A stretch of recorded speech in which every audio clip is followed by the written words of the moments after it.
छोटू चल बेटा जरा जल्दी कर, वो 5 नंबर वाले टेबल पर कस्टमर बहुत देर से खाने का इंतजार कर रहा है और बाहर भी लाइन बढ़ती जा रही है। इतना लेट करेंगे तो सब बगल वाले होटल में चले जाएंगे। बस मालिक 5 नंबर वाले का ऑर्डर तैयार है और यहाँ कुछ टेबल भी बस खाली होने वाली हैं, तो बाहर वाले कस्टमर्स अब अंदर आ सकते हैं। ये है सत्यभान और इसका होटल अतिथि देवो भव। जैसा इस होटल का नाम था ठीक वैसा ही यहाँ का काम था। होटल के अंदर आने से पहले हर कस्टमर का तिलक किया जाता था और फिर बड़े ही सम्मान के साथ उसे बिठाकर खाना परोसा जाता था। इस अनोखे तरीके की वजह से ही सत्यभान का ये होटल बहुत मशहूर था और बड़ी दूर दूर से लोग यहाँ खाना खाने आते थे। होटल के खाने का बढ़िया स्वाद और यहाँ की साफ सफाई भी एक बड़ी वजह थी कि आसपास के कई होटलों और ढाबों को छोड़कर कस्टमर सत्यभान के पास ही आते थे। सर मेरा नाम रमन है, मैं पब्लिक टाइम्स अखबार से आया हूँ, मुझे आपका इंटरव्यू करना है। अच्छा हाँ क्यों नहीं, आइए आइए। रुकिए पहले मैं आपका तिलक करूँगा। हाँ अब ठीक है, अब आप यहाँ आराम से बैठिए। छोटू जल्दी से साहब के लिए गर्मा गर्म कचौड़ियाँ और बढ़िया चाय तो लेकर आ। हाँ तो सत्यभान जी, सबसे पहले मैं आपका पूरा होटल और यहाँ की किचन देखना चाहूंगा। वैसे सुना तो मैंने ये है कि आप किसी को भी अपनी रसोई में लेकर नहीं जाते, लेकिन मुझे तो आपके वहाँ लेकर जाना ही होगा, वरना ये इंटरव्यू अधूरा रह जाएगा। अरे बस वो बात ऐसी है कि आप तो जानते ही हैं, होटल के बिजनेस में सारा खेल खाने में इस्तेमाल होने वाले मसालों और रेसिपी का ही है, और यहाँ मैंने और मेरे साथियों ने बड़ी मेहनत से ये सब तैयार किया है। अच्छा लेकिन आपके यहाँ जो लोग काम करते हैं, मतलब आपके साथी, अगर उनमें से किसी ने धोखा दिया तो? नहीं नहीं, ऐसा तो हो ही नहीं सकता। यहाँ जितने भी लोग मेरे लिए काम करते हैं वो सब के सब मेरे गांव से ही हैं, यानी सब मेरा परिवार है। आज तक का रिकॉर्ड है, मुझे मेरा कोई साथी छोड़कर नहीं गया। ये तो वाकई बहुत बड़ी बात है। लेकिन अब तो आप इतने मशहूर हो गए, आपका होटल एक ब्रांड बन चुका है, तो लोग आपकी रसोई को अंदर से देखना चाहते हैं। आप चिंता मत कीजिए, मैं आपके मसालों और रेसिपीज का राज नहीं खोलूंगा, लेकिन रसोई के अंदर की कुछ फोटोज तो चाहिए होंगी आपके इंटरव्यू के साथ छापने के लिए। सत्यभान उस पत्रकार को समझाने की कोशिश करता है, लेकिन वो खुद ही उस पत्रकार की बातों में फंस जाता है। अखबार में अपना इंटरव्यू और फोटो छपने की बात से वो बहुत खुश था और इसी खुशी में वो बह गया और उस पत्रकार को उसने अपने होटल का एक एक कोना बहुत अच्छे से दिखाया। साथ ही अपनी रसोई में ले जाकर अपने सारे तौर तरीकों और रेसिपीज का भी अनजाने में खुलासा करता गया। वो पत्रकार होटल की लगभग हर चीज की तस्वीर ले रहा था। इंटरव्यू के दौरान उसने सत्यभान से कई सवाल पूछे, जिनके जवाबों में सत्यभान के सारे सीक्रेट खुलते जा रहे थे। अच्छा सत्यभान जी, बहुत अच्छा लगा आपसे मिलकर। इंटरव्यू के लिए शुक्रिया, अब मैं चलता हूँ। जी आपका बहुत शुक्रिया। वैसे ये सब कब छपेगा अखबार में? बस यही 1-2 दिन में, मैं आपको फोन पर इन्फॉर्म करूंगा। इतना कहकर वो पत्रकार सत्यभान के होटल से बाहर निकलता है और कुछ दूर पहुंचते ही मुस्कुराते हुए अपने गले में पहना हुआ आई कार्ड उतारकर एक कूड़े के ढेर में फेंक देता है। बड़ा अक्लमंद समझता था खुद को, एक नंबर का बेवकूफ निकला ये तो।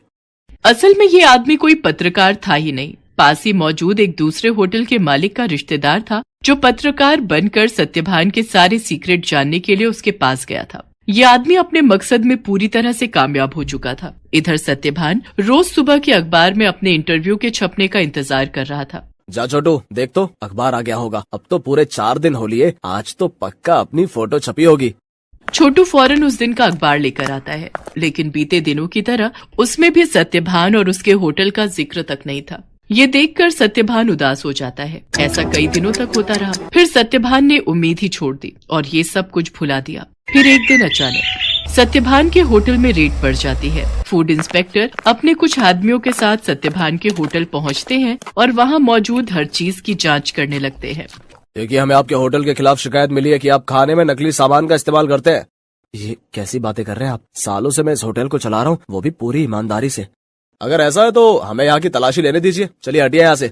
पूरी टीम होटल का कोना कोना छानने लगती है। तभी उन्हें किचन के पास एक छोटा सा दरवाजा दिखता है। फूड इंस्पेक्टर खुद इस दरवाजे को खोलकर अंदर जाते हैं तो उन्हें काफी मात्रा में नकली घी, तेल, नकली मसाले जैसी कई चीजें मिलती हैं। तो ये है तुम्हारी ईमानदारी का सबूत? हाँ, शर्म आनी चाहिए तुम्हें। सत्यभान को कुछ समझ ही नहीं आ रहा था कि आखिर उसके साथ हुआ क्या। खाद्य विभाग की टीम सत्यभान के होटल को सील कर देती है। साथ ही सत्यभान को जेल भेज दिया जाता है। एक ही पल में सत्यभान का सब कुछ बर्बाद हो गया था। उसका परिवार सड़क पर आ गया था। सत्यभान खुद को बेगुनाह साबित नहीं कर सका और उसका सब कुछ जुर्माने की रकम अदा करने में चला जाता है। उसके गांव के लोग जो उसके लिए काम किया करते थे, वो भी उसका साथ छोड़कर गांव वापस चले जाते हैं। सिवाय छोटू के। चलो तुम्हारी जमानत हो गई है। जमानत की बात सुनकर सत्यभान चौंक जाता है। वो बाहर आकर देखता है तो एक वकील के साथ खड़ा छोटू उसका इंतजार कर रहा था। छोटू, तूने ये सब कैसे किया बेटा? तेरे पास इतने पैसे कहाँ से आए? मैं तो बिन माँ बाप का एक लावारिस था मालिक। आपने मुझे सहारा दिया था तो मैं आपको इस हाल में अकेला कैसे छोड़ देता? आपको याद है, मैं हर महीने की तनख्वाह से कुछ पैसे जोड़ता था अपनी आगे की पढ़ाई के लिए। बस वही आज काम आ गए।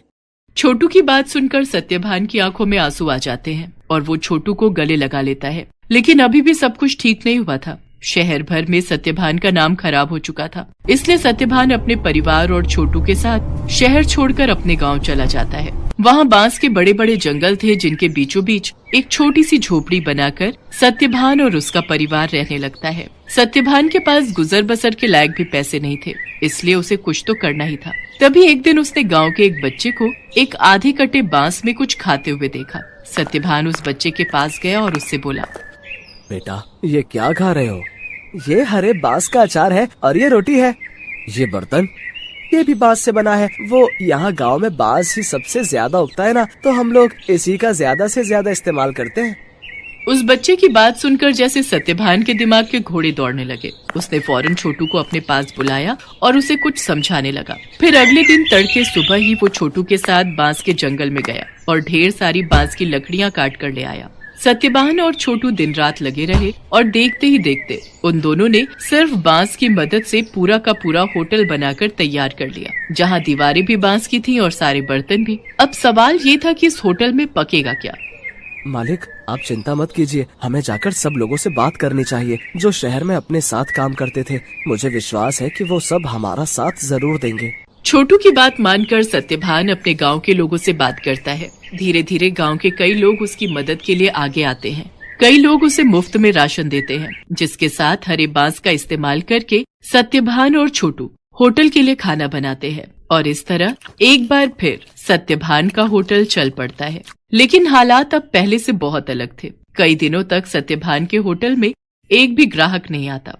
फिर एक दिन शहर से कुछ दोस्तों का एक ग्रुप वहां आता है और सत्यभान के अनोखे होटल को देखकर चौंक जाता है। कुछ नया आजमाने के इरादे से वो सभी सत्यभान के होटल के अंदर आ जाते हैं।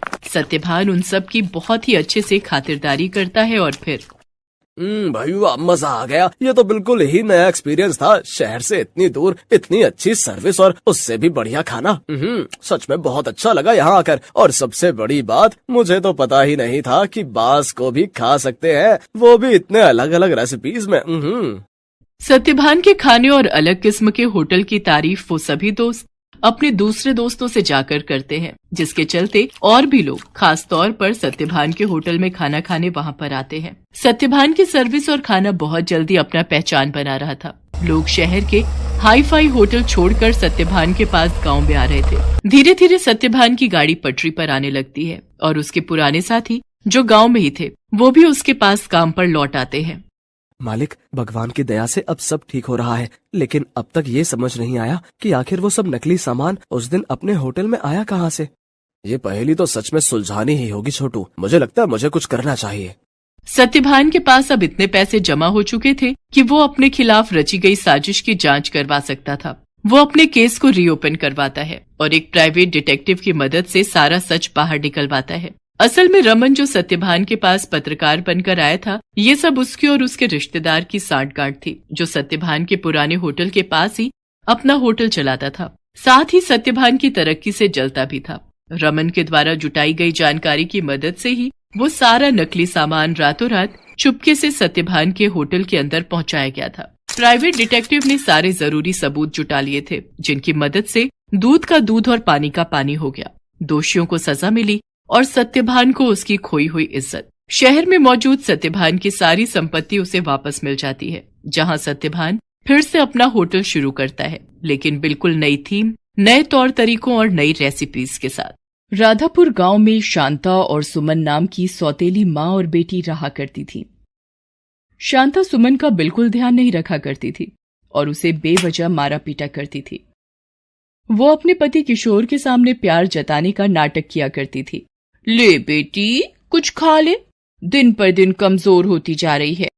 शांता, तुम सुमन का कितना ध्यान रखती हो? सुमन अपने पापा को ये सच्चाई नहीं बताती थी और चुपचाप सारे दर्द सहती थी। ऐसे ही कुछ महीने बीते। शांता पेट सी थी। ये बात बहुत खुश होकर वो अपने पति किशोर को बताती है। सुनिए जी, मैं मां बनने वाली हूं।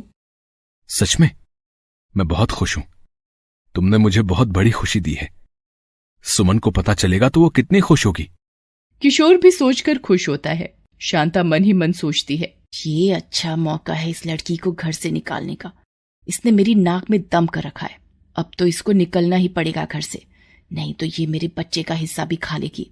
तभी एक सुबह शांता चिल्लाती हुई भाग रही थी। बचाओ बचाओ, ये मुझे मार डालेगी। क्या हुआ? तुम चिल्लाती हुई भाग किस ले रही हो? सुमन के हाथों में छुरी है, वो मुझे मारना चाहती है और मेरी ओर ही आ रही है। किशोर सुमन के हाथों में छुरी देखकर कहता है, अरे अरे, तुम क्या कर रही हो? छुरी से अपनी माँ को मारोगी क्या? जिसने तुम्हें माँ जैसा प्यार दिया, आज तुम उसकी जान लेने पर तुली हुई हो। भला ऐसा कोई करता है क्या? पापा, ये सच नहीं है, झूठ है। मैं ऐसा क्यों करूंगी? आप मुझे गलत समझ रहे हो, मेरी बात तो सुनो। उसने रोते हुए सच्चाई बताने की कोशिश की, पर किशोर उसकी एक भी बात सुनने को तैयार नहीं था। उसने कहा, सुमन, तुमने ऐसा क्यों किया? निकल जाओ मेरे घर से बाहर। और सुमन को घर से बाहर निकाल दिया। बेचारी सुमन रोते रोते जंगल की तरफ चल पड़ी और बीच जंगल में पहुंच गई। वहां एक पेड़ के नीचे वो बैठ गई और सोचने लगी, मैंने कोई गलती नहीं की थी, फिर माँ ने ऐसा क्यों किया? वो ऐसा सोचकर रोए जा रही थी। तभी उसे एक शेर की दहाड़ सुनाई दी। वो डर गई और सोचने लगी, बाप रे, इस जंगल में तो मुझे बहुत खतरनाक जानवर मिलेंगे। मुझे इन सब से बचकर रहना होगा। मुझे इस पेड़ पर घर बनाकर रहना चाहिए, वरना ये जंगली जानवर मुझे खा जाएंगे। मैंने आज तक पापा को सच नहीं बताया। पापा को सच पता चलना चाहिए था। ऐसा सोचकर वो जंगल की तरफ चल पड़ी। कुछ बांस की लकड़ियां इकट्ठी करके एक सुंदर घर उस पेड़ पर बना दिया। जब घर बन गया तो उसने सोचा कि वो आराम से रह सकती है। जंगल में सेब फल लाकर खा लेती और पास की नदी में नहा लेती थी। एक बार रोते हुए सुमन ने सोचा, माँ देखो ना, पापा ने सच्चाई जानने की कोशिश ही नहीं की। भला मैं झूठ क्यों बोलती? सौतेली माँ की बातों में आकर मुझे घर से निकाल दिया। आप ही बताओ माँ, ये कितना सही है? अगर आप होती तो मुझे ये दिन ना देखना पड़ता। सुमन रोने लगी, पर उसे पापा की याद आ रही थी। वो पापा के पास जाना चाहती थी, पर डर के मारे जा नहीं सकती थी। एक दिन फल चुग रही थी, तभी वहां एक औरत आई और जोर जोर से रोते हुए कह रही थी, क्यों भगवान मुझे जिंदा रखा? किसी जानवर के हाथों मुझे मरवा देते तो अच्छा था। और वो रोना शुरू कर देती है। ये सुनकर सुमन उसके पास जाती है। दादी माँ, आप कौन हो और क्यों रोई जा रही हो? बेटा, मैंने अपने बेटे की शादी करवाई थी। बहू अच्छी नहीं है, मुझे बहुत सताती है। मेरी वजह से उन दोनों में झगड़े होते हैं। मेरी दिक्कत के कारण मुझे घर से निकाल दिया। अब कहाँ जाऊंगी मैं? वो रो रो कर अपनी पीड़ा बता रही थी। यहाँ जंगली जानवरों का एक वक्त का भोजन बन सकूं, ऐसा सोचकर मैं यहाँ आई हूँ। और वो रोने लगी। सुमन उसकी बातें सुनकर बहुत दुखी हुई और उसे अपने घर ले आई। सुमन का बांस का घर देखकर बूढ़ी औरत आश्चर्यचकित हो गई और बोली, बेटा, तुम यहाँ अकेली रहती हो? तुम्हारे माता पिता कहाँ हैं? तुम्हारे साथ कोई नहीं रहता? मेरी माँ का देहांत हो गया है। मेरे पिता ने दूसरी शादी कर ली, पर सौतेली माँ मुझे पसंद नहीं करती। उन्होंने मुझे सब्जी काटने के लिए छुरी पकड़ाई। छुरी देकर सब्जियां नहीं दी और मुझ पर आरोप लगा दिया कि मैं उन्हें मारना चाहती हूँ और पिताजी से शिकायत कर दी। पिताजी ने गुस्से में आकर मुझे डांट कर घर से निकाल दिया। इसमें मेरी कोई गलती नहीं थी। ये कहकर सुमन रोने लगी तो बूढ़ी दादी ने उसे चुप कराया और कहा, देखो बेटा, पिछले जन्म का नाता होगा जो हम यूं मिले। अब हम साथ रहेंगे। तब से वो दोनों वहीं रहने लगे। कुछ महीने बाद उन्होंने जंगल में फल तोड़कर बेचना शुरू कर दिया, जिससे वो पैसे कमाने लगी। सुमन जब एक बार फल बेच रही थी तो उसकी सौतेली माँ वहां आ गई। उसने सुमन से कहा, बेटी सुमन, मुझे माफ कर दो। तुझे घर से बाहर करने के बदले मुझे भगवान ने अच्छी सजा दी। क्या हुआ माँ? मेरा पैर फिसल गया था, मैं गिर गई और मैंने अपना बच्चा खो दिया। तुम्हारे पापा बहुत दुखी हुए। मैंने उन्हें सारी सच्चाई बता दी, पर किशोर ने कहा, ये तुमने क्या किया? अनजाने में तुम्हारी बातों में आकर फूल सी बच्ची को मैंने घर से निकाल दिया। पता नहीं वो किस हाल में होगी और कहाँ होगी। और वो मुझ पर चिल्ला रहे थे तो उनको दिल का दौरा पड़ गया। अब वो बस तुझे ही याद करते रहते हैं। घर चल बेटी, मुझे पापा से मिलना है। शांता सुमन को लेकर घर की ओर चल पड़ी। किशोर सुमन को देखकर बहुत खुश हुआ और उससे माफी मांगता है। बेटा, हमें माफ कर दो, हमने तुम्हारे साथ बहुत गलत किया। सुमन कुछ पैसे देकर जंगल की ओर चल पड़ी। किशोर और शांता उसे रोकने की बहुत कोशिश कर रहे थे, पर वो नहीं रुकी। जंगल में जाकर बूढ़ी औरत ने सुमन से पूछा, बेटा, तुम्हारे मम्मी पापा का मन बदल गया था तो तुम वहाँ क्यों नहीं रुकी? दादी माँ, अभी तो उनका मन बदल गया था, पर बाद में फिर दोबारा मन बदल जाता तो मैं क्या करती? और दूसरी बात, यहाँ तुम भी तो अकेली रहती। तुम अपना सब कुछ छोड़कर आई हो, तो आपको मैं अकेला कैसे छोड़ सकती हूँ? बेटा, तुमने अनजान औरत के लिए इतना सोचा, मैं तुम्हारी शुक्रगुजार हूँ। और दोनों फल बेचकर सुखी सुखी रहने लगी। जंगल में एक दूसरे का सहारा बनी। तभी एक दिन बूढ़ी औरत का बेटा ढूंढते हुए जंगल की ओर आए। माँ, आपकी बहू आपको बहुत याद कर रही है। आपके जाने के बाद वो छत से गिर गई और उसे अपनी गलती का एहसास हो गया। तब से ही आपको बहुत याद कर रही है। तो तू क्या चाहता है बेटा? माँ, आप हमारे साथ घर चलो, हमें आपकी जरूरत है। नहीं नहीं, मैं अब तुम दोनों के बीच नहीं आना चाहती। मैं यहीं पर खुश हूँ और कोई परेशानी नहीं लेना चाहती। तुम घर जाकर बहू की सेवा करो और खुश रहो। पर माँ। नहीं बेटा, अब मैं चाहकर भी घर नहीं आ सकती। मैं तुम्हारा भरे पूरे परिवार को बिखेरना नहीं चाहती। मैं यहीं पर ठीक हूँ। यहाँ अपनी छोटी सी दुनिया है जिसमें मैं खुश हूँ और किसी तरह की कोई टेंशन नहीं लेना चाहती। तुम जाओ बहू के पास, बहू को तुम्हारी जरूरत है। बेटा मुंह लटकाकर वापस चला जाता है। दादी माँ, आपको आपका बेटा लेने आया था तो आप क्यों नहीं गई? आपकी बहू को भी आपकी जरूरत है। आपको शिकायत थी कि आपकी बहू आपसे खुश नहीं, पर अब तो आपकी बहू ही आपको बुलाना चाहती है, फिर आप क्यों नहीं गए? बेटा, ये दोनों सिर्फ मुझे काम के लिए बुलाना चाहते थे, क्योंकि अब बहू से काम नहीं हो सकता। इसलिए मुझे एक नौकरानी के रूप में मेरा बेटा मुझे घर लेने आया था, जिससे उसकी बहू की सेवा हो सके। पर मैं नहीं जाना चाहती हूँ, क्योंकि जब मेरी बहू ठीक हो जाएगी तो वो फिर से मुझे लात मार कर भगा देगी और दोबारा मैं ये अपमान नहीं सह सकती। मैं यहाँ पर तुम्हारे साथ खुश हूँ, 2 वक्त की रोटी चैन से खा रही हूँ। और वो सुमन को गले से लगा लेती है। अब सुमन और बूढ़ी औरत सुकून से जीवन यापन करने लगी। फल बेचकर जो भी मिलता सुकून से खाती और खुश रहती थी, अपने परिवार से दूर, अपने बांस के घर में। अब उन्हें किसी की जरूरत नहीं थी।